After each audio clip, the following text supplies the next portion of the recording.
Karl, will you pass me the baking sheet, please? Steve, I've already told you, you can't do any baking for 3 hours because this oven is on its self-cleaning cycle. Yeah, but I'm not baking now. The baking sheet, please. Which one? The small one, of course. No. No? What do you mean, no? No, I accidentally locked it in the oven. Oh, that's it. I'm out of here. I can let you have it in 3 hours. Yum, yum, yum, yum, yum, yum, yum, yum, yum, yum, yum, yum. Hi, everybody, and welcome to another edition of One Chef, One Critic. I'm Karl Wells, food critic for The Telegram. And I'm Chef Steve Watson of Central Dairies. Well, Steve, you know, there are other uses for baking sheets apart from baking. Absolutely, you can use them for a lot of things, actually, and you're going to explain something here. This is what I usually do in berry season, Karl. What I do, I'll get my baking sheet, lay all my berries out, I'd maybe trim the strawberries or something like this, and then I would freeze them actually on this sheet. And what it would do, it would prevent them from clumping afterwards. Okay, you know. so they had to be separated. They can't be touching, right? They can't be touching at all. No, okay, no. Yeah. So freeze them individually. Individually. And exactly. they won't get bruised, and they'll last longer. Last longer. Yeah. Yep. Thank you very much. Coming up on the program today, we have Mark Dobbin as our guest. Mark is a former vice president of Canadian Helicopters Corporation, former CEO of Vector Aerospace. Currently, he operates Killick Capital Inc. here in St. John's. Very interesting guy, big entrepreneur. We're going to talk to him and cook what with him? We're going to be making some beautiful steelhead trout, and I'm going to wrap that in prosciutto and bake it in the oven. Okay, I've never had prosciutto wrapped steelhead. And we have Denise King with us. She is the chef at the Rooms Café, and Denise is going to do two things for us. She's going to do a mushroom risotto and something called Eton Mess. It may sound messy, but it tastes really good. Stay tuned. For a complete listing of One Chef, One Critic recipes, wine lists, and more, check out our website. Let us know what you think of the show at 757-9600 or send us an email at onechef.onecritic@rci.rogers.com. And we are back with Mark Dobbin. Mark, before you arrived, I said you're a big entrepreneur, but you were this is what I meant. You're a tall drink of water, as they say. I haven't heard that one in a while. Okay. Yeah. Well, anyway, Steve, tell us what Mark is going to be eating today. Okay. What we're going to be preparing today, Mark, we've got some beautiful steelhead trout, and I'm going to be wrapping that with some prosciutto. But to garnish that, we're going to be having some sesame crusted scallops. So we've got some beautiful scallops here. I'll move these over to you, and I'm going to put some oil into the pan, and I'm going to get you to cook them for us. And Karl is going to be preparing a saute of vegetables. We've got some beans and basically a rainbow of sweet peppers. There you go. We're going to be sauteing in oil and just seasoning with salt and pepper. There we go. So, Mark, I'll just get you to take one of the scallops, these nice, beautiful bay scallops, and just they're already seasoned, so we just dip one side into the thing like that, and away we go. Okay. You good? I'll just turn that down just a tad, and then once they're ready, you just flip them over. Sure. Okay. Mark, you're a graduate of the Munn School of Business. That's correct. And the Dalhousie School of Business. Yes, I did my Bachelor of Commerce at Munn, and then I finished up with an MBA at Dow. So you had all of that formal training. Yes. But I would imagine there was some mentorship that came to you through your dad, right? Oh, absolutely. Craig Dobbin. My father is, as everybody, or most people know, was a very well-known entrepreneur here in the province and actually around the country. Business was very much a part of our family life growing up. So we were always exposed on an ongoing level to, or ongoing basis to all parts of my father's business. So it was a great way to promote interest in his ventures and learn as we were growing up. Absolutely. So a while back you were named the Munn School of Business Alumnus of the Year. A while back, yes. That was in recognition of your own work in business, your own leadership, and also in the support you've given the Munn School of Business. How important is it for business leaders to contribute or give back to their alma mater like that? I think it's vital. I think that Memorial University of Newfoundland is an underappreciated institution in this province. It's actually a vital engine of growth, not just for the Greater St. John's area, but the entire province, and it puts us on a global map. So if we're not engaged with the institution and giving back, that will never reach its full potential. So I'm a big supporter of Memorial. Yeah. Well, I'm delighted to hear that. Thank you. As you can see, Mark, what I've done here, I just laid the prosciutto out. I just put a little bit of Dijon mustard. I'm just going to lay the whole trout fillet there, these beautiful steelhead trout, and then we'll just wrap that, and then we're going to be popping it into the oven in a moment. Okay. There we go. And how long should I be doing these per side? They're just until the golden brown. So you can just maybe just tip one up and let's have a look. I'd say they're brown. Oh, they're brown now. You turn them over. Yeah, That's There we go. they're looking really good, actually. Yeah. I know the secret with scallops is not to overcook them. Right? No, That's right. and as soon as you feel that they're done, then we can pop them back onto the Okay, plate. perfect. There, Mark, that'll be great. And there'll be carryover cooking anyway, even when you take the pan off the heat. We want them to be opaque, like you said. So you were named in the top 40 under 40. That was a few years ago. Yes, it was. Yes. Top 40 under 40 young business leaders in Canada. Yes. And then you were named in the top 50 CEOs in Atlantic Canada. Again, a few years ago. How does that recognition? How does that feel to get that recognition from your peers? It's very satisfying, but it also makes me a little bit nervous. You know, we have an aviation background, and unfortunately, with that comes a little bit of superstition, and recognition can often lead to problems down the road. Yeah. So I always try and take it with a grain of salt. Kind of like actors when they get an Academy Award, they kind of think, "Oh God, That's it. this The end is of the it. career. This is Yes. the end, right?" Yes. Yeah. Although I wouldn't compare what I've done to Academy Award. You've had an impressive career. There's no doubt about it. What I'm going to do now, Mark, I'll just put a little bit of lemon juice, and then we'll just stand to the side, if we could, and Pop that in the oven. pop that in the oven, if we could. Okay. Yeah, that'd be perfect. Oh, there we go. And this is only going to take maximum 10 minutes at 400. There we go. And I think these are just Okay. about ready, Mark. We'll pull them to the side. Taking them off and put them on the plate again. That would be great. I'll just pop that. Is that good? Yep, that's There perfect, we Mark, go. actually. So, Mark, you were in the aerospace business. You were vice president of Canadian Helicopters Corporation, CEO of Vector Aerospace, but now you've kind of gotten back into aerospace again in a way Yes. with a company called 3D Helicopters. We have, actually, we've got a couple of involvements in helicopters. 3D is a local helicopter company operating just one helicopter, mostly in the VIP market. Right. And our largest investment in Killick Capital is a company called Killick Aerospace. Oh. And we actually have just crossed 200 employees there. It's located in Dallas, Texas. That's amazing. And we're doing parts training and maintenance, repair, and overhaul around the world. Wow. So it's a little bit like a mini Vector Yeah. from the old days. Yeah, that's right. Yeah. Yeah. So now let's talk about Killick Capital. What that's an equity investment company. You find companies and you fund them and you give them some guidance in Yes. terms of how to grow their business. We tend to serve on the board of directors and provide them capital for growth. Right. Yeah. So how do you find these people? The people in whose companies you invest. Is it kind of like Dragon's Den? Are you sitting on a throne and they come to you on their knees saying, "Please invest in our companies"? No, it's completely different from that, obviously. That's a great show, but it's entertainment and we're business. So what you're referring to is what in the industry we call our deal flow. So where we've been in the aerospace business, I've been in it since 1981, you tend to know people and transactions feed your way and you evaluate them to see if they match your fund's requirements or not. Right. In the local market, we stay in touch with the entrepreneurial community, the knowledge-based startups, and when it clicks, we find some good companies. There's a lot of great companies. The big disappointment is not being able to invest in more of them. That's right. Yeah. Now, one that you've invested in, Verifin, Yes. which is a company that basically they work with banking institutions and they develop software, anti-fraud and anti-money laundering software, which sounds really interesting. Sounds James Bondish, doesn't it? But anyway, they were just named one of the top 500 growing companies in North America or something. Yeah.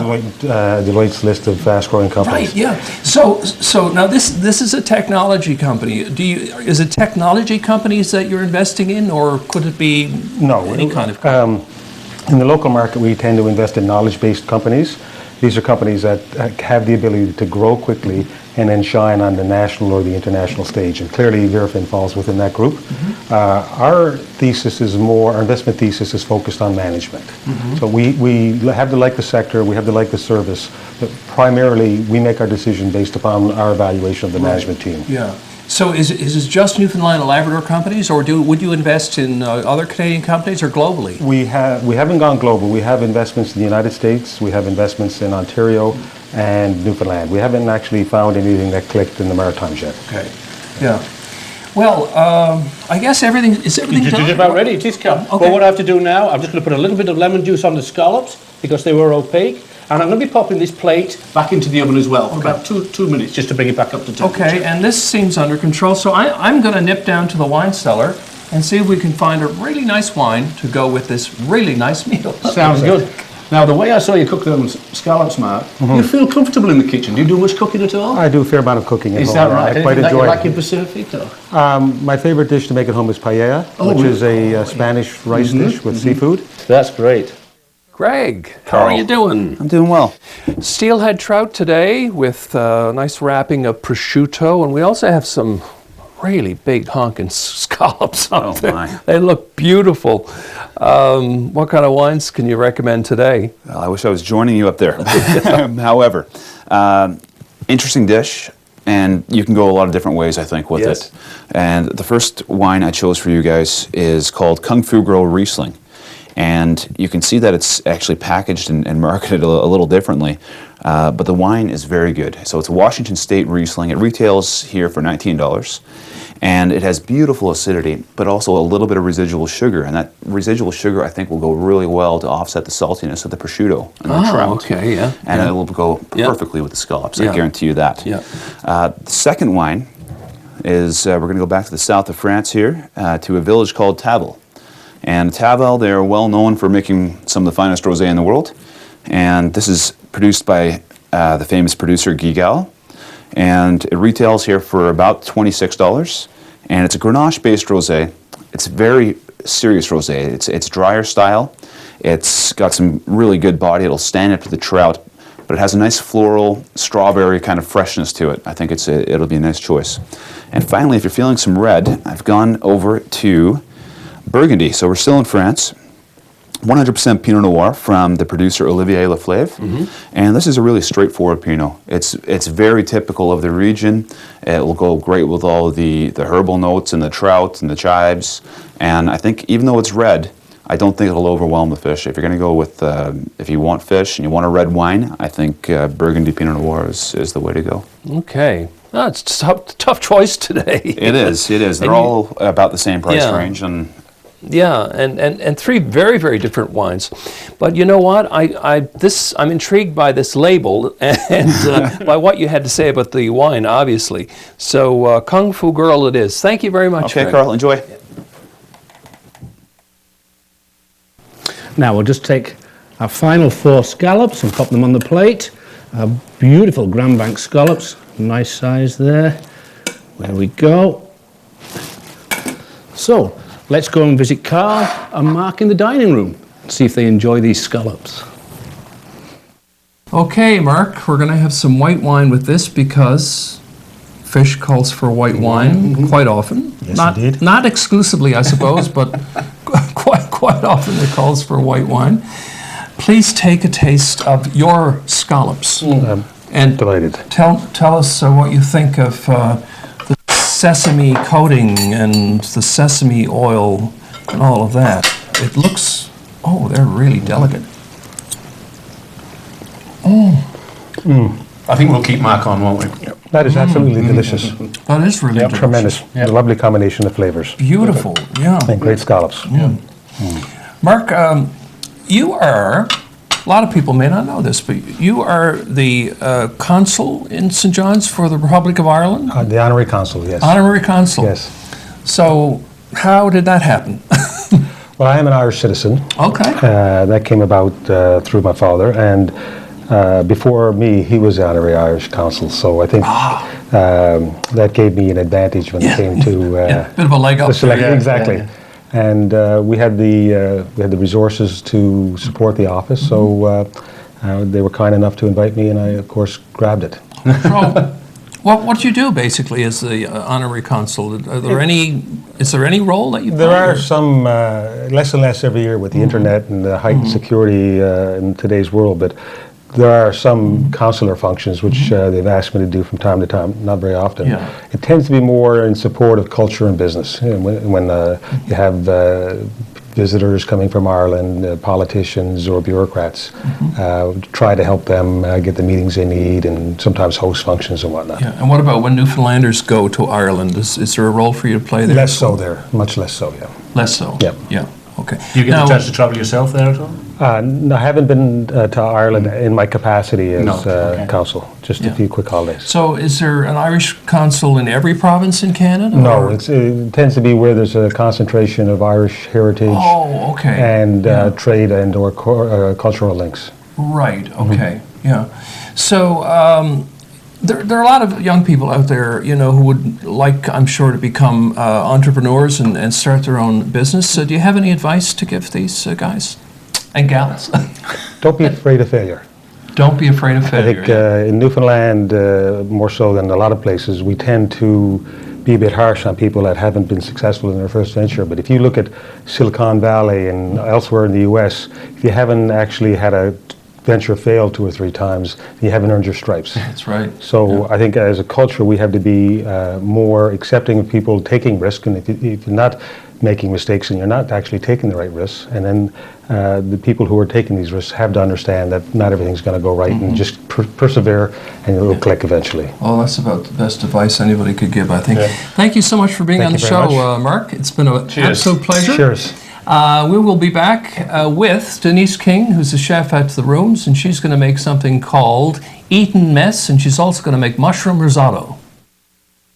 You've seen the show, and now there's a book. Cooking with One Chef One Critic by Karl Wells with Steve Watson features 120 recipes, more than 200 photos, and plenty of behind-the-scenes stories from this long-running series. Cooking with One Chef One Critic is available now. Well, the Rooms Café at the Rooms is one of the most popular places in St. John's for brunch and lunch. The fabulous view probably has a little bit to do with that, but the food at the Rooms Café is fabulous as well. And somebody who has everything to do with that is with us now, Denise King. Hi, Denise. Hi, Karl. Thank you. Nice to have you with us again. Nice to be back. Perfect, Denise. So what are we going to be making today? Well, I have a mixed grain, a 3-grain, quinoa, wild rice, and pearl barley, and mushroom risotto. Oh, sounds very I'm exciting. going to finish it with some baby kale, Parmesan cheese, pine nuts, and truffle oil. Oh, beautiful. We've got a lot of work to do. Yes, we do. We're going to So get I'm going cracking. to start with a Yeah. little hot pan, medium-high heat, Yeah. or so. I'm going to start with a little chopped shallot, Very good. leeks, Leeks, okay. and a little chopped garlic. And we're going to cook that down for just a minute or two until it's a little soft. Smell the aroma already. There's garlic and onions. Yep. There we go. Was that roasted garlic or is that just chopped It's garlic? actually roasted garlic, and it could be either or. Either or, okay. Roasted or just chopped garlic. Perfect. So from there, we're going to add our grains. And that's the quinoa? This is the quinoa. Yeah. I've chosen white. You can also choose red or black quinoa. Cooking time is a little longer. Pearl barley. Okay. Again, So you've just blanched these. I've cooked it about 3/4 of the way, Way so through, I'm yeah. going to finish it right now. And wild rice. Oh, very nice, yeah. That looks Thank you. really nice. So Even now. I also have beef stock. Beef stock, okay. Add a good, give that a stir. You could also use vegetable stock or chicken stock. Sure, yeah. Yeah.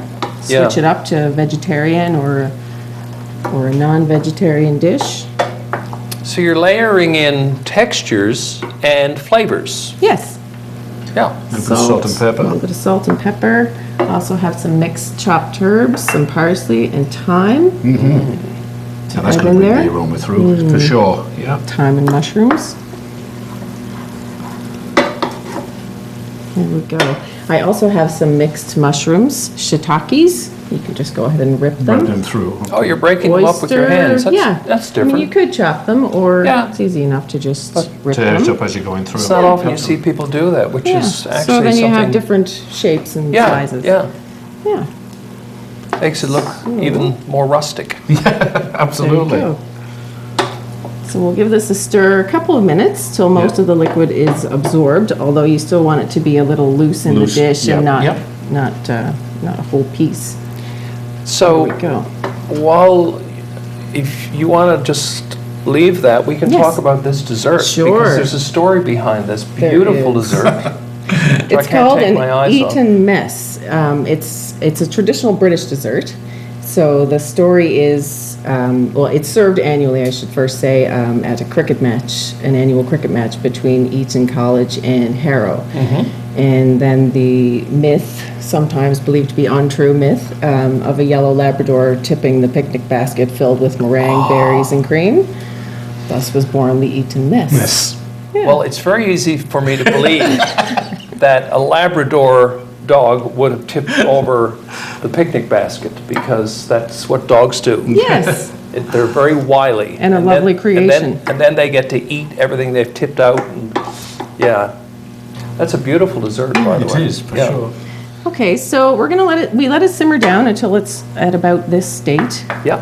And we can finish with some parm. Oh, very nice, yeah. Stir that in at the end. And I also have baby kale and baby arugula, which is nice to wilt in at the end, or not. You could always just lay it in the bowl Yeah, I and mean, top if you it. Put the risotto If on you the don't top. like, if you don't like the Exactly. taste of arugula, you don't have to put it in. That's right. Or you could use spinach, something a little milder than arugula or Yeah. kale. Here we go. Thank you. Move some of these out of the way. Perfect.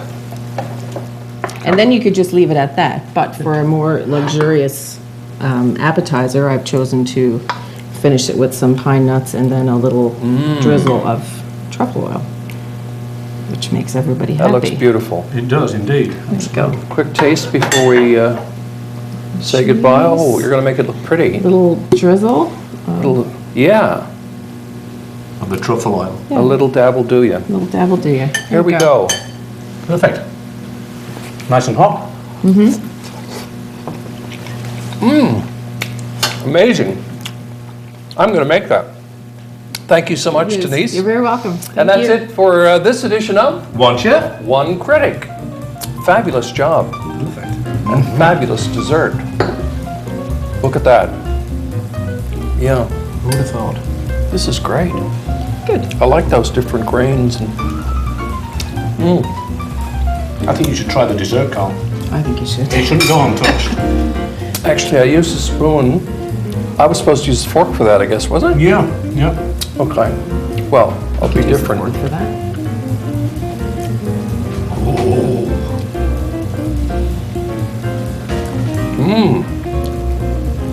Lovely. And the meringue is nice and moist, though, is it? Meringue is delicious. Crispy on the outside, Outside, chewy. on the Yeah. inside, yeah. Exactly as it should be. Good. Okay, see ya. Very British, don't you think? I'll see you later, alligator. I'm not baking now. I just need the baking sheet. Oh, okay, thank you.